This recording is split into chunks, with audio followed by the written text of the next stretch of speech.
Hola, bienvenidos a Somos Bit. Qué bueno que nuevamente estén aquí con nosotros para aprender a cuidar sobre su salud física, su salud mental, que es tan importante, también salud oral. Tenemos muchísimos temas en nuestra organización y muchísimos servicios para ustedes en todo este espectro de la salud, porque realmente queremos que se cuiden, que aprendan a conocerse, que aprendan a identificar cuándo consultar a tiempo. Y por eso hoy tenemos un tema súper interesante, súper importante, y lo estamos haciendo aquí desde la Clínica CardioVit.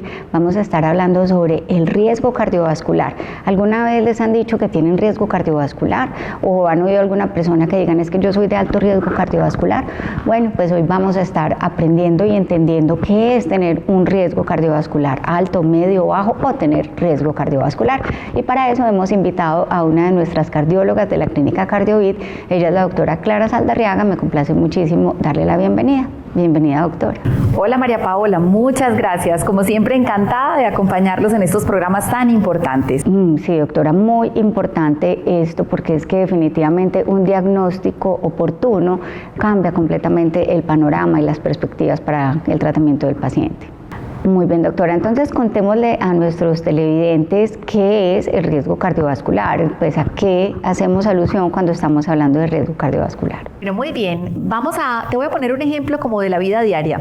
Si yo voy a hacer una rifa y tengo 100 boletas y tú compras 50, 60, 70 boletas, la probabilidad de que tú te ganes la rifa es muy alta que si compras solo una boleta. Cuando hablamos de riesgo cardiovascular es esa probabilidad que tienen las personas de ganarse la rifa de un evento cardiovascular, que lo definimos como tener un infarto agudo de miocardio, tener un accidente cerebrovascular o tener, por ejemplo, algún problema con su circulación periférica. A eso nos referimos con el riesgo cardiovascular. Muy bien, doctora. O sea que todas esas boleticas se convierten en probabilidades. Pues si es una rifa de algo bueno, muy bueno, pero cuando estamos hablando de probabilidades para tener un alto riesgo cardiovascular, pues no es tan bueno, ¿cierto?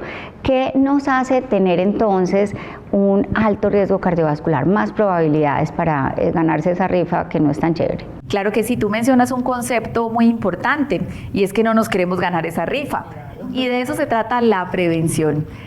¿Cómo podemos evitar y disminuir el riesgo cardiovascular o cuáles son esas cositas en las que podemos trabajar? Esto es supremamente importante porque cerca del 60% de todos los eventos cardiovasculares en el mundo se podrían haber evitado si controláramos el riesgo de las personas.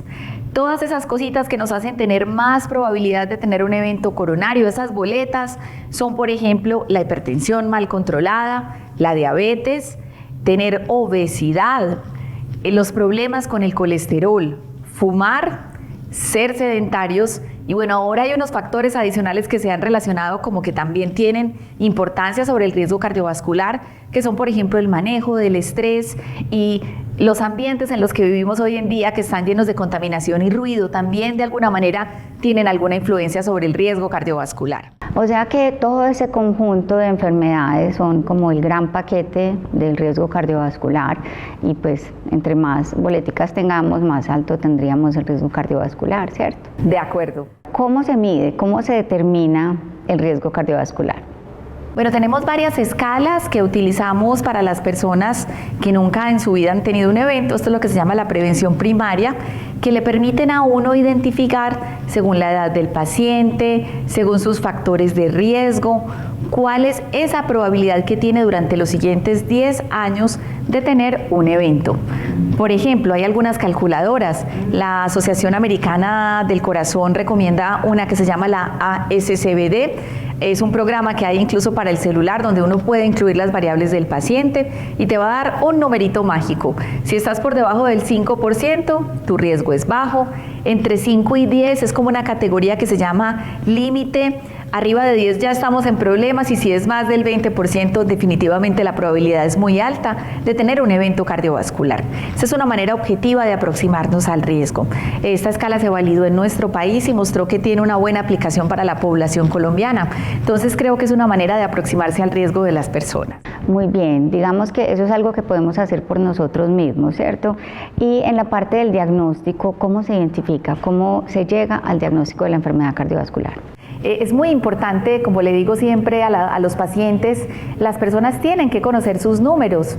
Si tú no sabes cuántas boletas tienes ahí guardaditas en la cartera, pues probablemente no te vas a motivar a hacer cambios en tu vida. Entonces es importante consultar al médico porque tenemos que saber cómo estamos en términos de presión arterial, hacer algunos exámenes básicos de laboratorio para mirar cómo estamos en el tema del azúcar, en el tema de los colesteroles.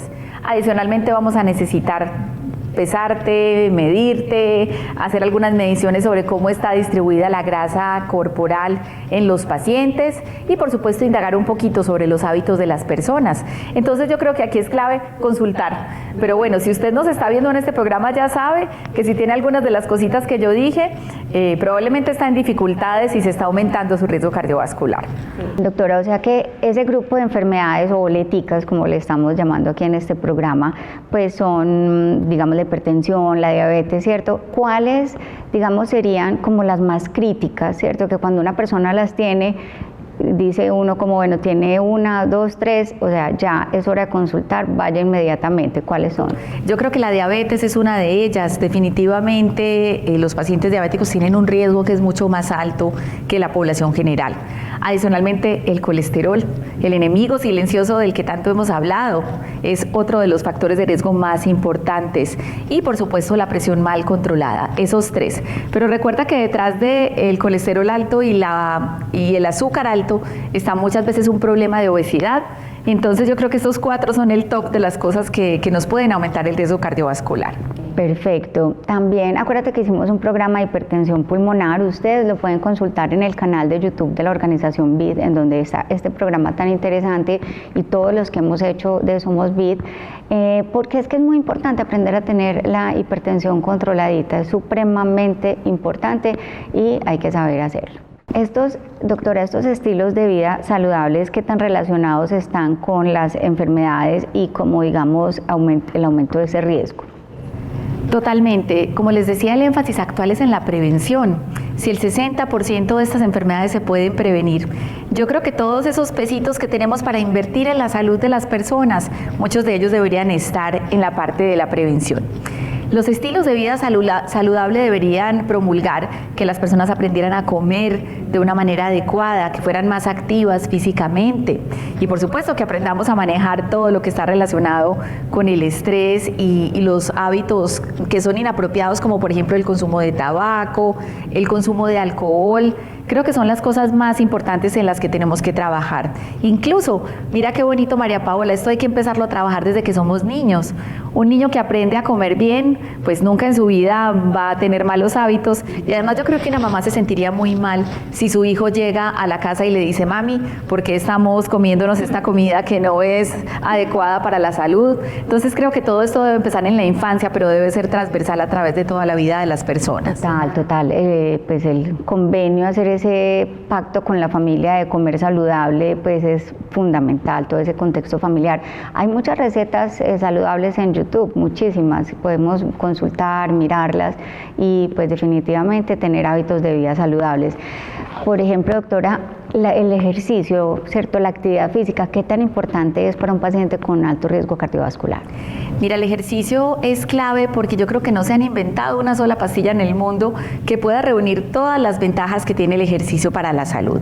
Primero, nos ayuda a tener un peso más estable, nos ayuda a reducir el porcentaje de grasa corporal, nos ayuda a acondicionar los músculos. Las personas que hacen ejercicio duermen mejor en comparación a las personas que son sedentarias. Nos ayuda a controlar el estrés, otra de las cosas que hemos hablado en el día de hoy. Y por supuesto ayuda con el control de la presión arterial, del azúcar y del colesterol. Entonces tiene demasiados beneficios ser activo. Muy bien, doctora. Sí, también hicimos un programa sobre actividad física, la importancia del ejercicio y especialmente para las mujeres. Entonces, pues, ¿qué relación existe entre el riesgo cardiovascular y las mujeres? Bueno, esa pregunta es muy bonita porque realmente en el mundo se han hecho grandes esfuerzos para reducir la enfermedad cardiovascular. En los hombres lo hemos logrado, pero esa velocidad en la que viene disminuyendo los números de eventos cardiovasculares en las mujeres es menor de lo que hemos visto en la población masculina. El riesgo cardiovascular en las mujeres hay que entenderlo de una manera diferente porque sabemos que las mujeres durante la vida reproductiva reproductiva tienen la protección de las hormonas que evitan, por ejemplo, que tengamos alteraciones en la función de las arterias, que tengamos un perfil de colesterol que es mucho más saludable. Pero una vez aparece la menopausia, las mujeres empiezan a presentar cambios importantes desde el punto de vista de la composición corporal, se pierde esa protección de las hormonas y ahí empieza a aumentar el riesgo cardiovascular. Pero también hay cifras en el mundo que muestran que las mujeres fuman y sobre todo fuman desde muy jóvenes en muchos países del mundo todavía, que aquellas que durante su embarazo tienen problemas como presión alta inducida por el embarazo, diabetes inducida por el embarazo o que tienen bebés que nacen antes de tiempo, todos estos factores aumentan el riesgo de que las mujeres a largo plazo desarrollen enfermedad cardiovascular. Entonces creo que tenemos que ver a las mujeres a través de todo su ciclo vital y entender todos estos momentos en los que podemos intervenir su riesgo. Entonces, doctora, una mujer en embarazo o ya en etapa de menopausia, ¿con quién debe consultar? ¿A qué especialista debe acudir? Por supuesto, mira, las mujeres en embarazo, y qué bueno que me haces esa pregunta.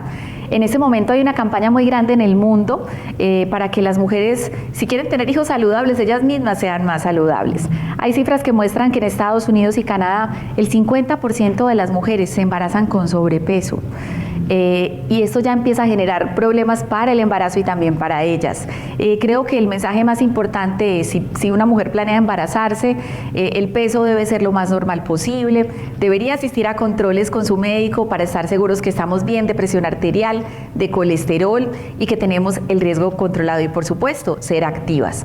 En la menopausia, ya aquí cambia un poquito como el tipo de médicos a los que consultan las mujeres, pero creo que todas las personas que hacemos parte de un equipo de salud, el ginecólogo, el internista o el mismo cardiólogo, deberíamos tener ese chip de pensar, esta mujer está en riesgo, miremos cómo están sus números, cómo estamos de presión, de azúcar, de colesteroles, cómo estamos de peso y si tenemos unos hábitos de vida saludables. Estos números al menos una vez al año por encima de los 40 años es la recomendación.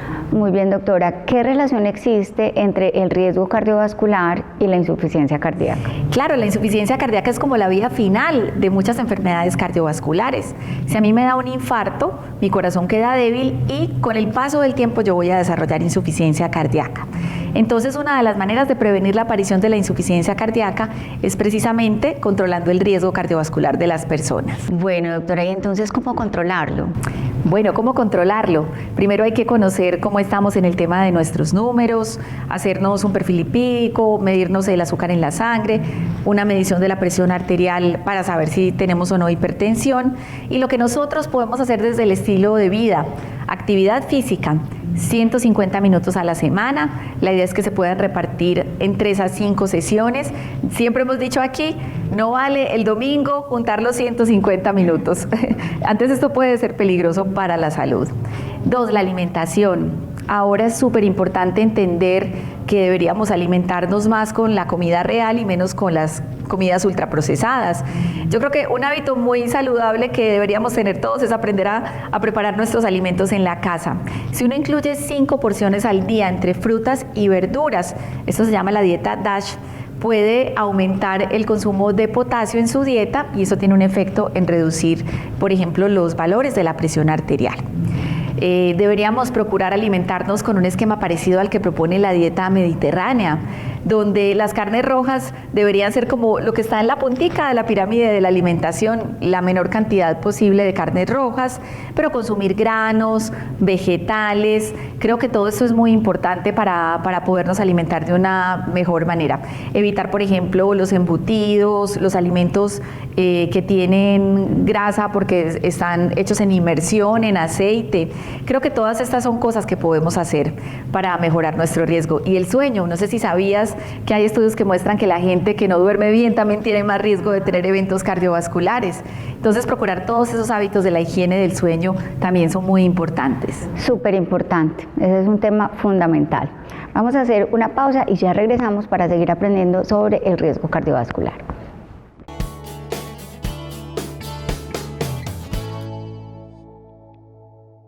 Si eres un paciente que diagnosticaron recientemente hipertensión arterial, recuerda primero seguir todas las recomendaciones de tu médico. Segundo, adherirte a toda la terapia farmacológica. Tercero, Empezar hábitos saludables, por ejemplo, ten en cuenta que el consumo de sales o consumo alto de todos los alimentos que sean con marcación negra quiere decir que son alimentos que tienen mucho potasio, lo cual va a hacer que la hipertensión arterial se descompense y empieza a generar muchos cambios en tu salud. No todas las personas que sufren de hipertensión arterial son personas adultas o personas ancianas, entonces ve constantemente donde tu médico de familia o tu médico general para que haga un chequeo de la presión arterial. Es simplemente una toma física en la cual van a medir los valores normales de la presión sanguínea o de la presión que está haciendo el corazón sobre las venas y arterias del cuerpo. Recuerda siempre estar adherido a protocolos de bioseguridad, ya que adicional la hipertensión arterial puede desencadenar otro tipo de patologías y pueden verse complicadas con algunas infecciones.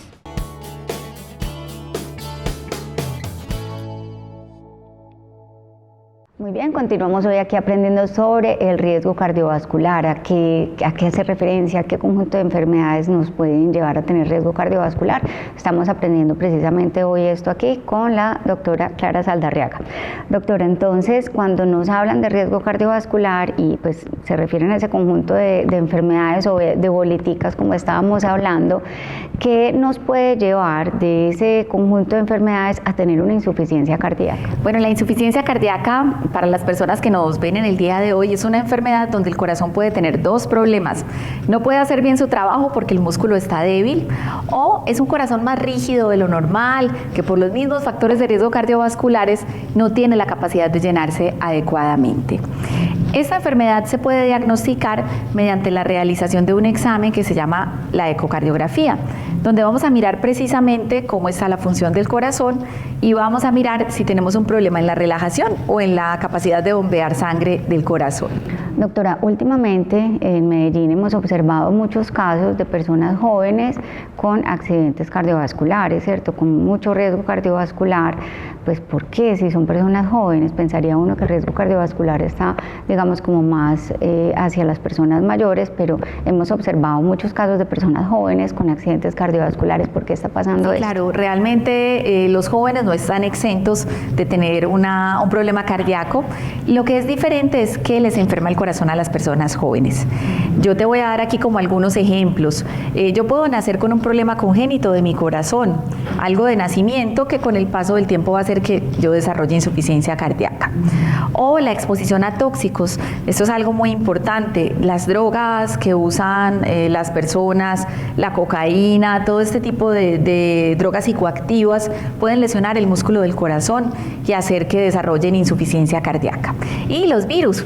No estamos libres de tener una infección viral, respiratoria o intestinal que en algunas personas que tienen una susceptibilidad genética pueden desencadenar un caso de insuficiencia cardíaca. Bueno, doctora, y una vez que nos diagnostican que tenemos un alto riesgo cardiovascular, ¿qué podemos hacer? Bueno, hay que consultar porque primero tenemos que investigar cuál es la causa de la insuficiencia cardíaca.